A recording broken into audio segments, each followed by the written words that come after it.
Pasa que Terminó la reunión. terminó Ay, la no está como ilimitado. no, una vez nomás estuvo, ahora ya me corta. Eh, bueno, bueno, igual vamos a, si llega a faltar tiempo, vamos a pedir otra reunión, ¿sabes? En todo caso que pida otro o pido yo, no hay problema. Total, falta mucho tiempo todavía. Bueno, estaba preguntándole si encuentran ustedes en alguna escuela en donde hayan estado modelos de esto que estamos hablando, cuando la institución es más rígida en cuanto a las normas o cuando una institución es más, eh, permite más los cambios, digamos, ¿no? Piensen en las escuelas donde ustedes estuvieron. Profe, yo no sé si tiene que ver, pero quería contar una experiencia de mis últimos años de secundaria, que el último año cambió la directora o vino una suplente en un periodo del año y eso cambió la organización de la institución. Una era mucho más verticalista o sea, la anterior era más horizontalista y de repente vino una súper verticalista. ¿Y cómo lo veías vos eso en lo cotidiano?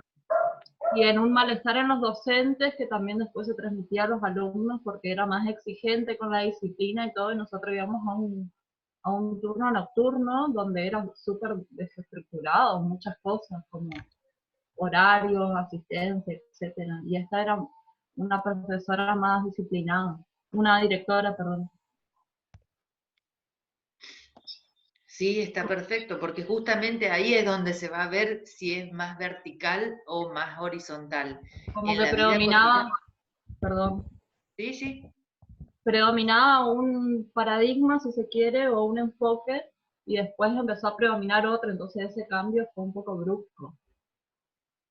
sí, porque justamente tiene que ver con la organización en el sentido de cómo las personas que participan de una organización se adhieren o no a las normas y cómo manejan el tema porque obviamente las organizaciones están formadas por personas, ¿no? Y cuando van cambiando las personas o depende mucho de las características de las personas para que una organización sea de un tipo o de otro, ¿entendés?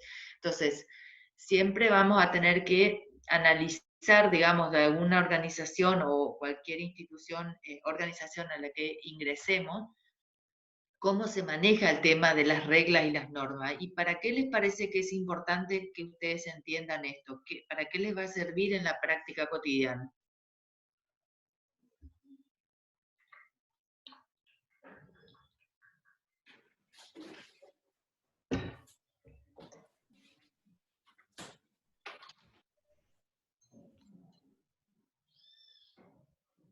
¿Les va a servir o no?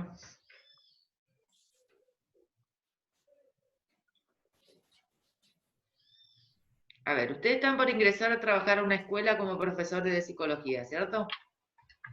Bien, ¿para qué les va a servir esto que estamos viendo cuando ustedes ingresen a la escuela? Y para identificar estos mecanismos de la organización ¿Para qué? y para desempeñarnos en nuestra labor sabiendo las configuraciones que tienen las organizaciones, las instituciones. ¿Y cómo sería eso? ¿Me puedes dar un ejemplo? Y saber, por ejemplo, si la organización es vertical u horizontal, saber si puedo tener cierta autonomía o si estoy más limitada por un ideario institucional, saber qué puedo decir, qué no puedo decir en una clase. Ajá. ¿Y lo pueden relacionar esto con el atravesamiento institucional?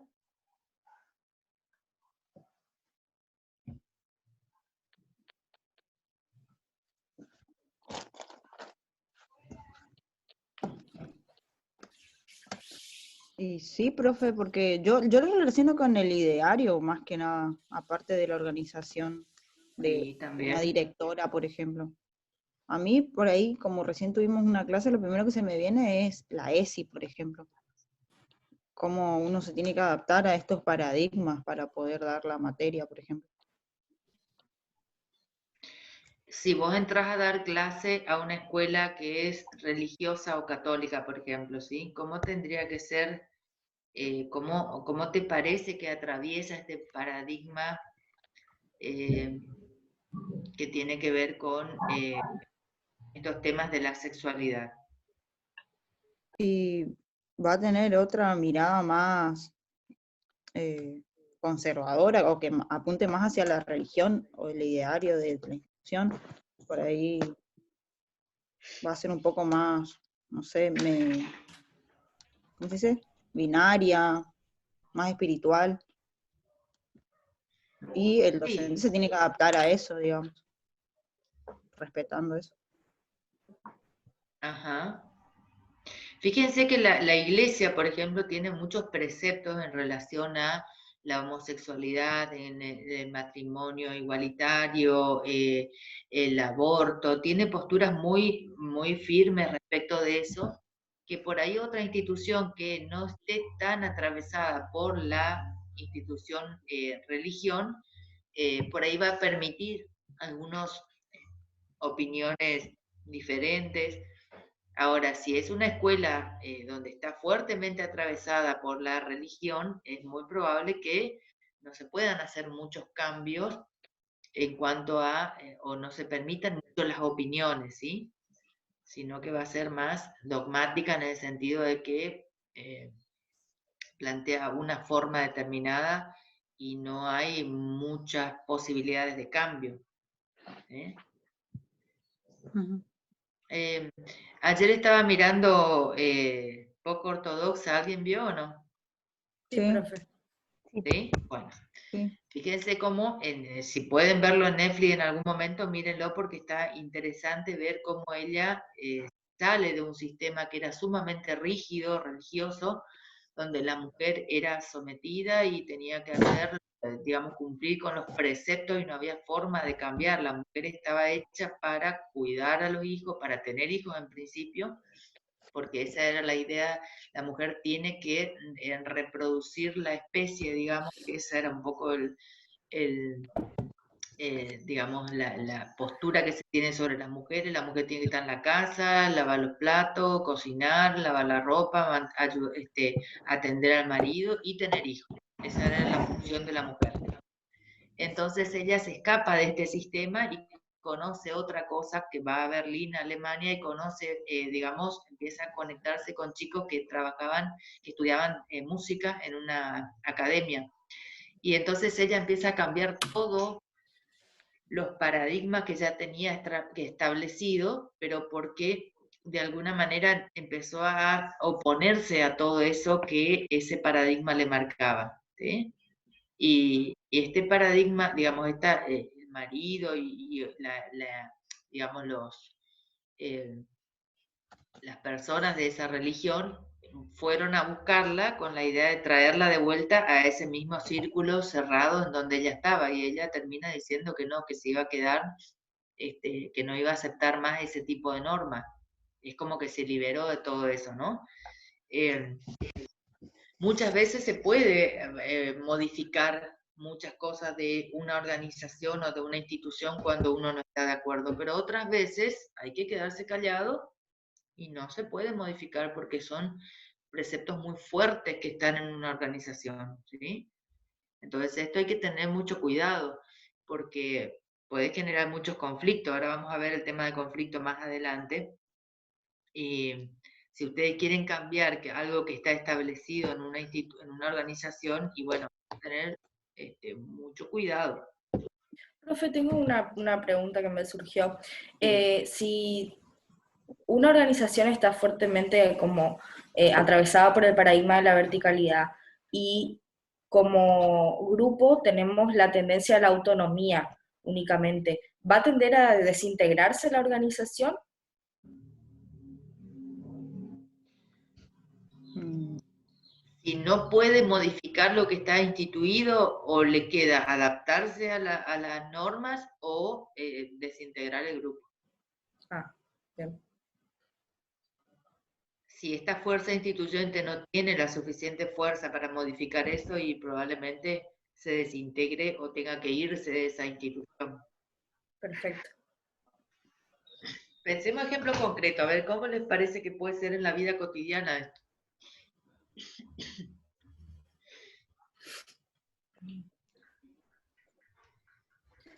eh, a mí se me ocurrió El centro estudiante, por ejemplo, porque fue un conflicto que tuve en el secundario también. Ajá.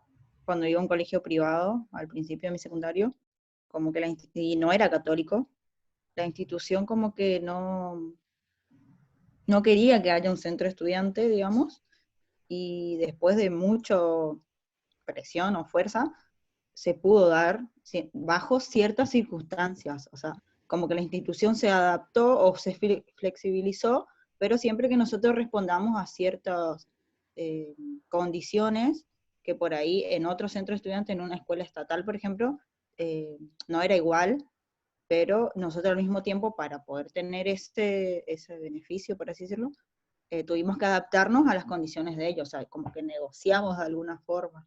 Exactamente, que el éxito está ahí justamente en aprender a negociar. Ahora, si una de las partes no está dispuesta a negociar y se planta en su postura y no quiere cambiar, y entonces probablemente el grupo termine alejándose cuando por ahí no va a poder lograr algún cambio. Suponte vos que este centro de estudiantes ustedes no lo hayan podido lograr y va a generar malestar en principio, ¿sí?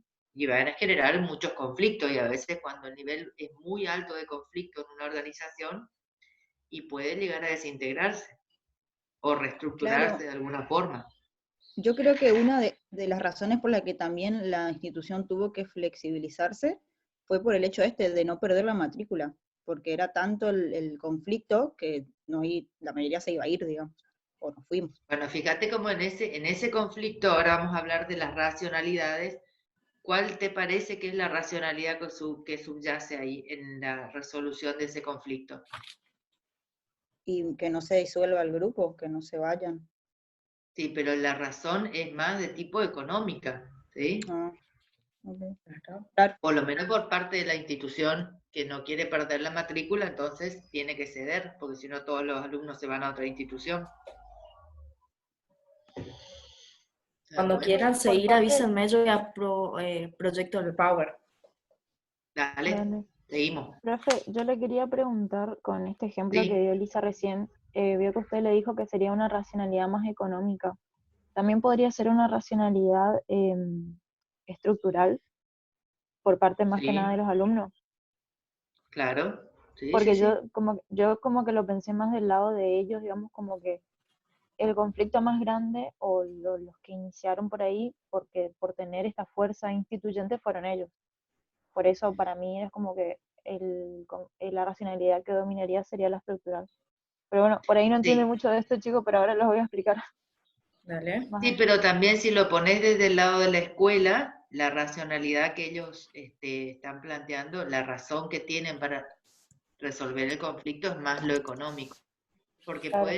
pueden convivir varias razones, ¿se entiende? Ujú. Bien, ahí justo Eh, venimos con... bueno, A ver, gente, dale. yo como último, algo a recalcar, yo le integré en esta síntesis los dos puntos anteriores, el grupo objeto, el grupo organización y los dos paradigmas, ¿está? Para que Ah, tengan un poquitito más claro. Ahora sí. bien. Bueno, ahora con respecto a lo que sería el apartado de los conflictos y su racionalidad subyacente, bien, cuando hablamos de conflictos, sabemos que ocurren, digamos, cotidianamente entendemos que un conflicto es un enfrentamiento o una oposición de ideas entre una persona u otra, entre varias personas, donde cada persona va a tener una postura diferente, ¿no? Con respecto a un determinado tema. Cada conflicto obviamente tiene una razón de ser, un porqué. Esto es lo que por ahí la profe hacía énfasis en el ejemplo que recién había dado Lisa. Esa razón de ser es algo de lo cual se desprende ese enfrentamiento, ¿sí? En el caso del autor, por ejemplo, él menciona que hay 6 tipos de racionalidades, que es lo que estábamos mencionando recién, que subyacen, o sea, están por debajo de estos conflictos. Pueden ser las razones por las cuales se ven estos conflictos. En cada organización siempre va a existir una racionalidad dominante. ¿Y qué va a hacer, digamos? Es la que va a orientar, como dice ahí, da un orden simbólico, orienta al grupo para que más o menos todos tengan una misma percepción, una misma concepción de las cosas, o parecido, digamos. Que si lo pensamos en los términos que habíamos estado hablando hasta ahora, vendría a ser como lo instituido, ¿no?, en una organización, junto con toda una jerarquía de valores, digamos, que se van a respetar y que van a sostener a esta racionalidad dominante. Entonces, cada sujeto que forme parte de este grupo, de esta organización, va a actuar en función de esos valores determinados que tengan como racionalidad dominante de la organización. Entonces, cuando ocurre un conflicto, y yo les hice un grafiquito en Paint, perdón, por eso está muy feo.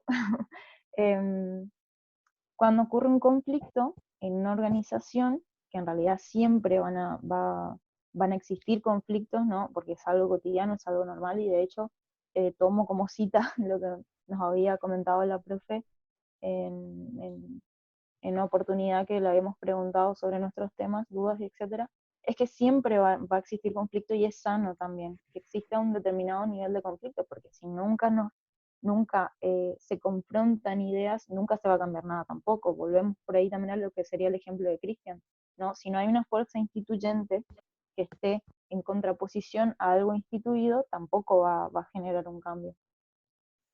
Entonces, estos conflictos se pueden ir resolviendo mediante una buena comunicación entre los participantes, y entonces ocurre primero que se debe reconocer cuál es la racionalidad para poder resolver, digamos, ese conflicto. ¿Cuál es la racionalidad que está debajo de eso? Por eso yo le puse acá, ¿vieron?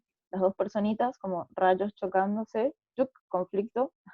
Abajo de ese conflicto debe haber una razón, y allí están los tipos de racionalidades que pueden subyacer a un conflicto.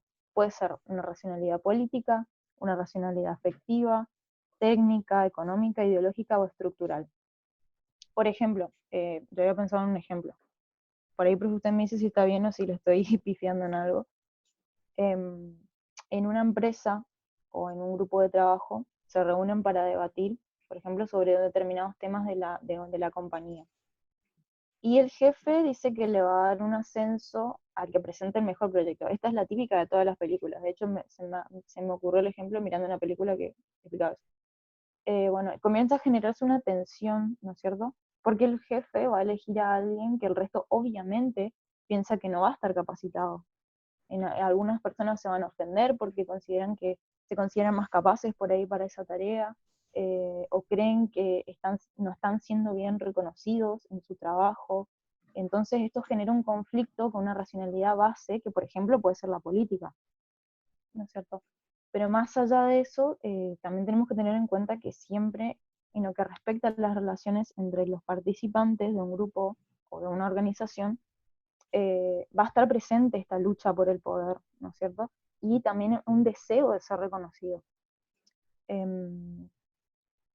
Es muy importante tener en cuenta que una racionalidad nunca va a estar sola, esto lo digo tomando lo que decía la profe hace un ratito, sino que hay varias que coexisten, digamos, en una misma situación, en el mismo conflicto.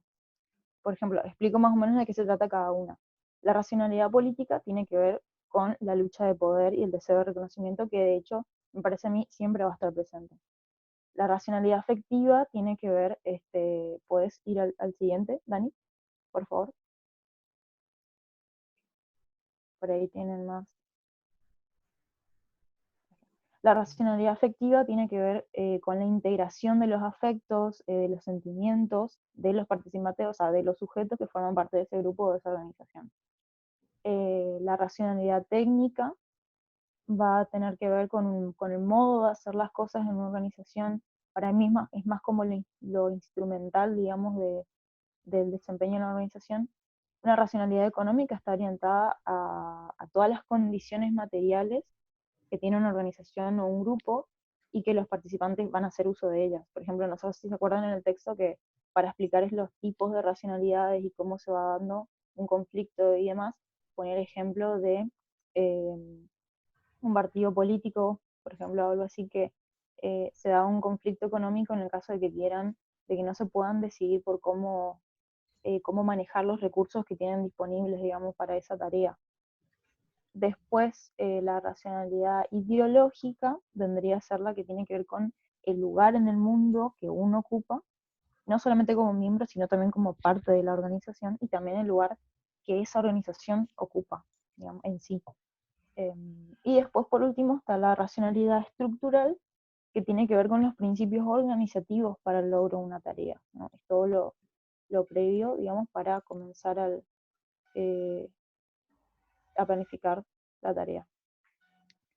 Bueno, después también tenemos que tener en cuenta que para reconocer una racionalidad involucrada en un determinado conflicto, también tenemos que ser capaces de reconocer las claves en el lenguaje que se utiliza en una organización, que pueden ser verbales o no. Por ahí esto también va de la mano con un tema que voy a hablar más adelante, y que si bien se está hablando constantemente en lo que vamos exponiendo los chicos y los ejemplos que van diciendo ustedes, lo que va aportando la profe y demás, que es el tema de que pueden ser verbales o no verbales. Uno se puede dar cuenta si se lo dicen directamente, o también se puede dar cuenta simplemente mirando, observando cómo se organiza, digamos, ese grupo. Por ejemplo, si en una escuela, volvamos al ejemplo, si en una escuela hay un solo proyector, la típica, a mí siempre me pasaba eso en el secundario, porque no veía que pasaban profesores, hay un solo proyector en toda la escuela. Y justo en mi hora, yo siendo docente, no está disponible porque una profe lo fue a sacar y no se anotó antes. Por ejemplo, en mi escuela pasaba que si vos querías usar el proyector, tenías que anotarte en un librito en biblioteca. Entonces después pasaba y decía, bueno, a tal hora fulano de tal tiene para usar el proyector en tal aula, así. Entonces por ahí, acá lo que va a ocurrir es un conflicto, si en el caso que yo ya lo haya hecho, digamos, haya seguido con todo eso, eh, y a mí me da bronca, digamos, porque yo sí lo hice, yo sí me anoté y viene esta persona, me lo saca. Ahí por ahí puede ser que el conflicto se dé por una racionalidad económica, digamos, de cómo poder manejar los recursos que tiene la institución, ¿no? Entonces siempre es importante saber reconocer esas claves o Sí, para pero poder más ser que clave, digamos. económica, ¿de qué tipo es el conflicto? Porque no le veo mucho lo económico, ¿eh? No hay digamos, Estructural y técnica también pueden ser. Yo le por, puse como un enfoque económico, precisamente porque también lo económico apunta a la gestión, digamos, de lo material que una organización pueda tener. Entonces, por ahí en el caso de que haya un solo proyector en toda la escuela, en vez de, por ejemplo, haber varios a disposición, también sería técnica o bueno, organizativa el por el hecho de... conflicto podría ser ahí que, por ejemplo, los profesores se pongan de acuerdo en hacer una nota a la directora para que destine recursos económicos para la compra de proyectores, por ejemplo. Ahí puede estar el conflicto económico, ¿sí? Claro, Que los docentes creen que el dinero debe destinarse a esto y la institución cree que no. Entonces ahí sí. claro, sí, Eh, sí, sí. pero en cuanto a tu enojo con esta profesora, me parece que es más de tipo política, que tiene que ver con la organización de estas normas que van a regir a la institución. Y ahí es donde se está rompiendo la norma y entonces eso es lo que puede generar por ahí un conflicto entre ustedes. Vos te enojaste porque ella no cumplió la norma que estaba establecida. Claro, ¿Sí? claro, claro. Bien. Bueno, No, y era eso. bueno, ahora vamos a, no sé si prestaron atención, pero anteriormente yo hablé de situación. Vamos ahora a definir lo que es el concepto de situación y cómo afecta esta a la organización. El concepto de situación son todas las condiciones actuales, tanto internas como externas, en las que se encuentra la organización. Es decir, que hay que tener en cuenta todos aquellos factores, por ejemplo, económicos, climáticos, que van a afectar a la vida cotidiana de la organización. ¿Bien? Bueno, es posible asignar al concepto de situación dos significados complementarios. Ahora sí necesito que saquen la seguridad de su micrófono porque voy a preguntar. Eh, bueno, uno de esos va a ser el reconocimiento de los factores temporales y espaciales que van a incidir en los aspectos sincrónicos y diacrónicos de la organización. ¿Quién me puede explicar, por favor, qué significa sincrónico y diacrónico? ¿Tienen idea? ¿Alguna vez escucharon? ¿Tiene que ver con el tiempo, el contexto y la cronología? Exactamente. ¿Alguien me puede dar un ejemplo de eso? ¿A qué hace referencia con los factores temporales y espaciales que van a incidir?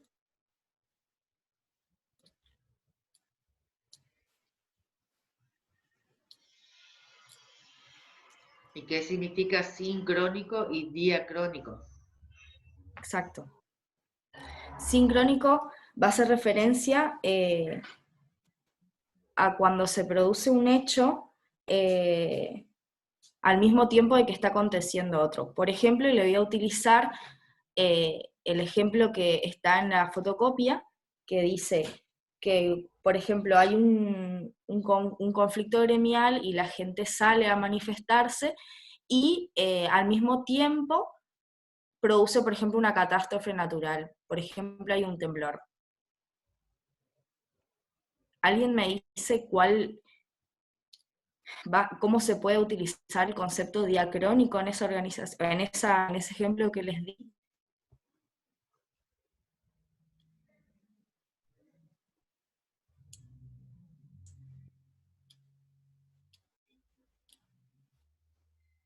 Bien. Yo creo que lo diacrónico acá va a ser, por ejemplo, cuando esto sucede y después de mucho tiempo, por ejemplo, la organización, por ejemplo, la institución de educación no sale a dar una respuesta o no se hace, por ejemplo, cargo de esas familias por las víctimas fatales que hubieron, por ejemplo, en esa catástrofe. Por eso me parece que hace referencia a lo diacrónico. Profe, no sé si está bien, yo lo entendí de esa manera, si usted quiere, por ejemplo, aclarar. A ver, ¿alguien tiene idea de lo que es lo diacrónico y lo sincrónico?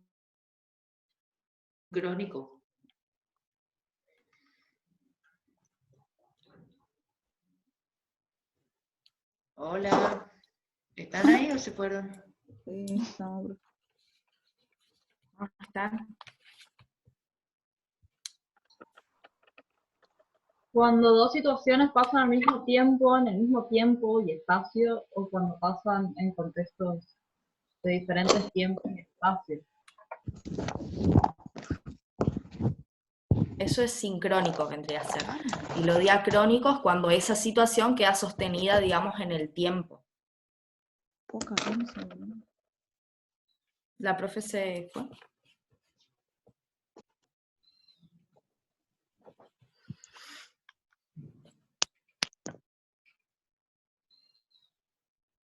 Parece que sí, se fue. Bueno, esperamos que se conecte de nuevo.